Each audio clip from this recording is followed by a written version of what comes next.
Hi, my name is Ty Preiniger, a technology facilitator for Mesquite ISD, and this is the mapping of U.S. history, all about the Federalist era. So this is our 6th lesson in our My Mapping project. So to get started, what your students will need is a handout that gives them all of the instructions that looks like this, everything that we'll be mapping today. It also has the essential questions attached to it that students will need to answer.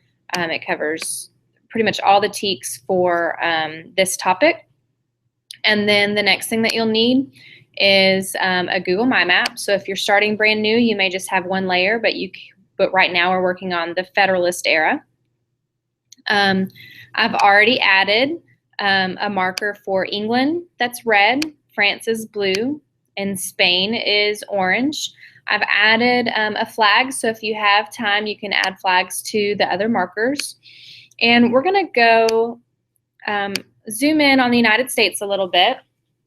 So the year that we're looking at right now is about 1790.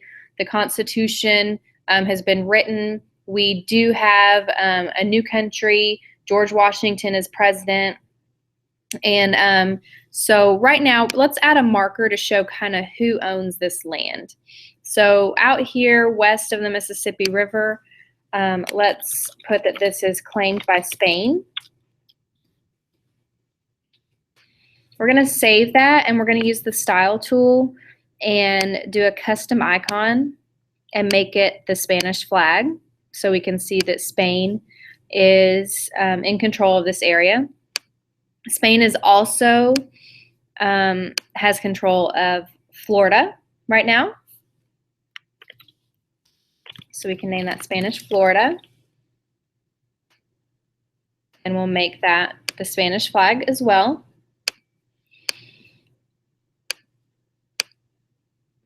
And at this point in time in our history, Philadelphia is our nation's capital. So search for Philadelphia. Go ahead and add it to map. And I'm going to add Pennsylvania. And we're going to save that, and let's make that a yellow star to represent the capital. And so I want you to think about why Philadelphia was chosen to be our nation's first capital. Kind of centrally located in the old middle colonies, so maybe have a discussion about that. So at this point in time, we definitely don't have 50 states like our modern day map shows. So let's use our line tool to add a shape that shows exactly how large our country was at this time. So to do that, I'm going to start at the top of Maine, and I'm going to click along the border, go down the Atlantic coast. You do not have to be exact. We're just getting an outline. I'm going to stop at the southern part of Georgia, and remember, not include Florida because it belongs to Spain.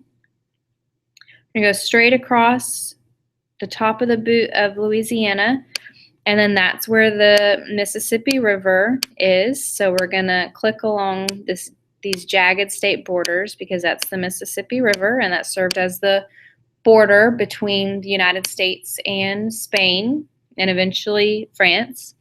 If you look, the Mississippi River continues on here into the middle of Minnesota, and then the border just kind of going to jog over up to where you get to the border of Canada, and then we can just follow that solid white line through the Great Lakes.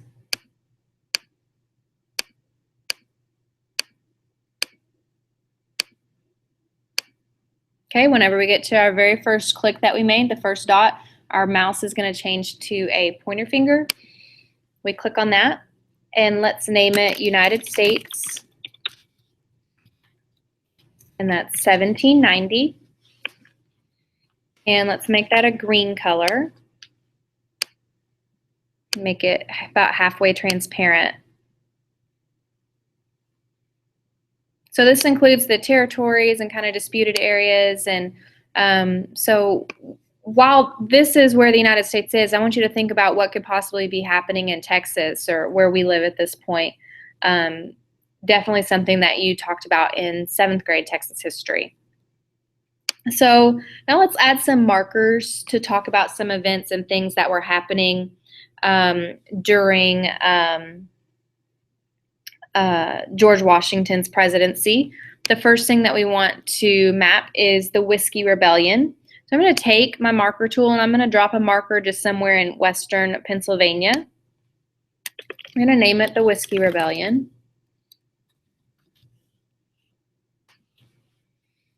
And let's make it a battle type marker, and we can keep it blue.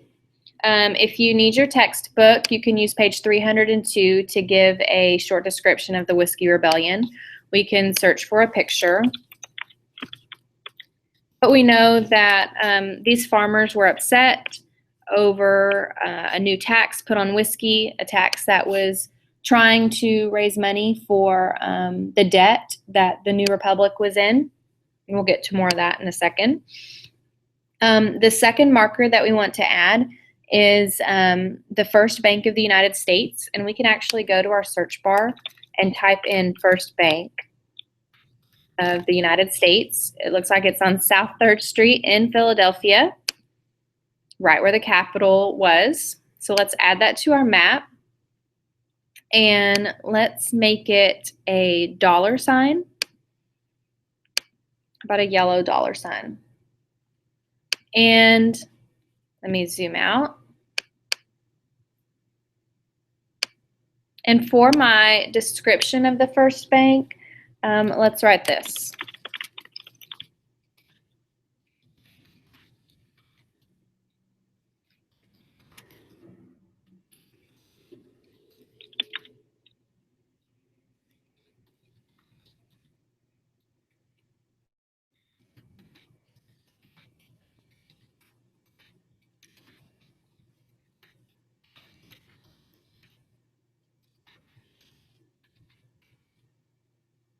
So Alexander Hamilton had a few parts of his financial plan, and one of them was to create the National Bank, and this is where it was actually located. If you have time, you can add a picture to that. So the rebellion and the bank, all part of Washington's domestic policy that he created.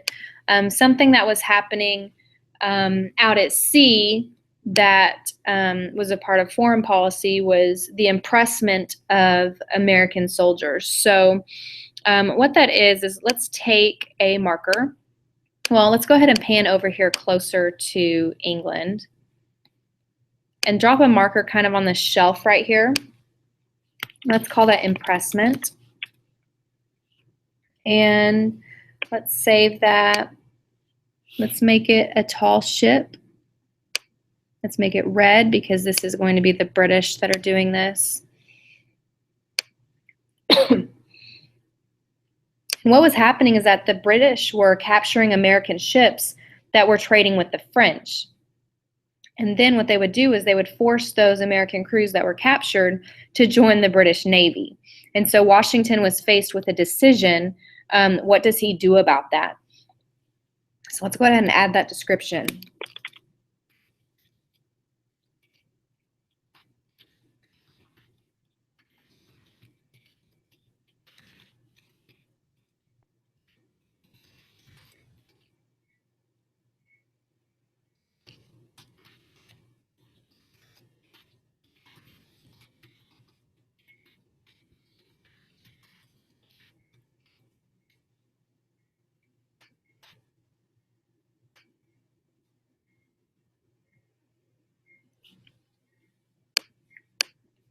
All right, so let's zoom back out.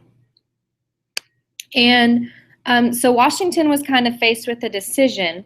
In 1793, England and France are going to go to war, right? There are two countries that have fought for hundreds of years. And so France probably expected that the United States help them out because they came to help us out during our revolution. And then we had already made amends with England. So maybe that we should have helped them out in their fight against France. But what George Washington decided to do was to stay neutral. So to map that, we're going to use our draw line tool, and we're going to click on our England marker, and we're going to draw a line just straight to France's marker in that line. And let's name this George Washington stays neutral.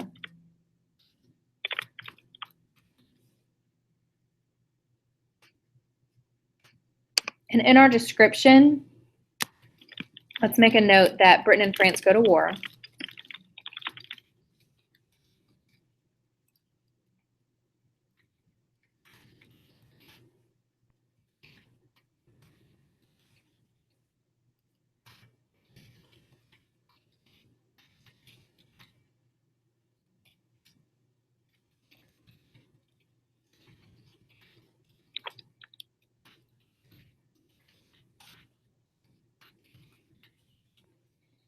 So George Washington stays neutral. Let's make this line a little bit bolder so we can see it better.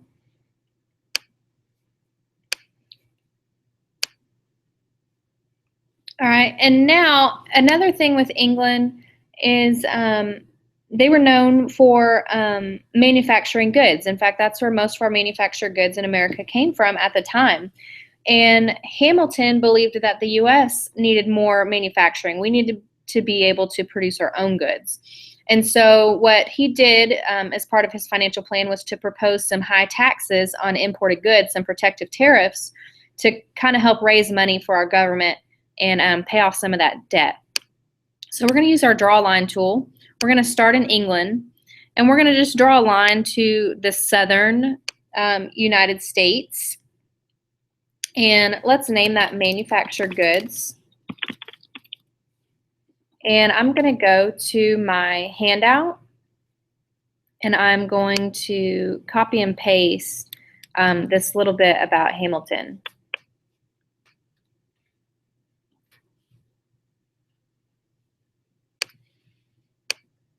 Let's make our line a little bit bolder, and we'll keep it a black line.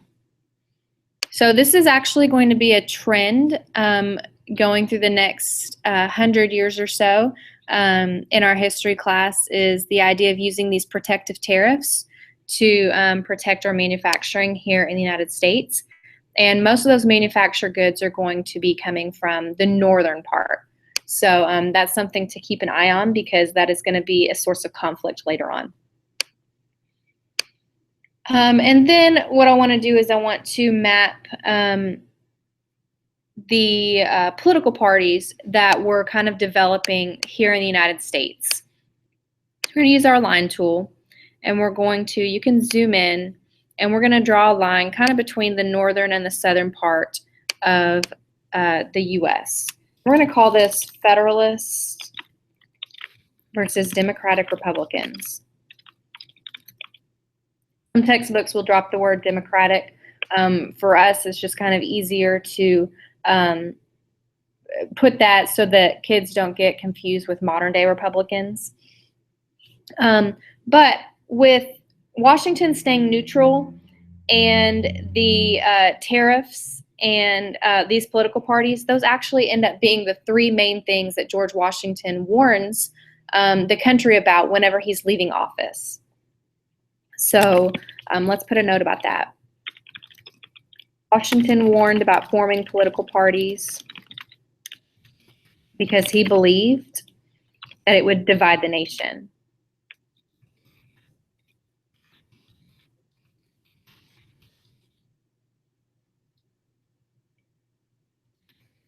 But these political parties, you know, they naturally develop because people have different points of view on how the government should operate. Think about when the Constitution was passed. There were Federalists and they were anti-Federalist. So those are the same Federalists. Most of those anti-Federalists are going to be these Democratic Republicans that we were talking about that like more of states' rights and other things that we'll talk about. And what's going to happen is that's going to split the vote in the election of 1796. When John Adams is going to become the second president of the United States. So remember those three warnings. We've mapped them the best that we could. And stay tuned for more on the next layer, and that's going to be the Jefferson era. So we'll talk a little bit about the things that happened while Adams was president, but we'll focus on Thomas Jefferson and all the things that were accomplished during his presidency. Thank you.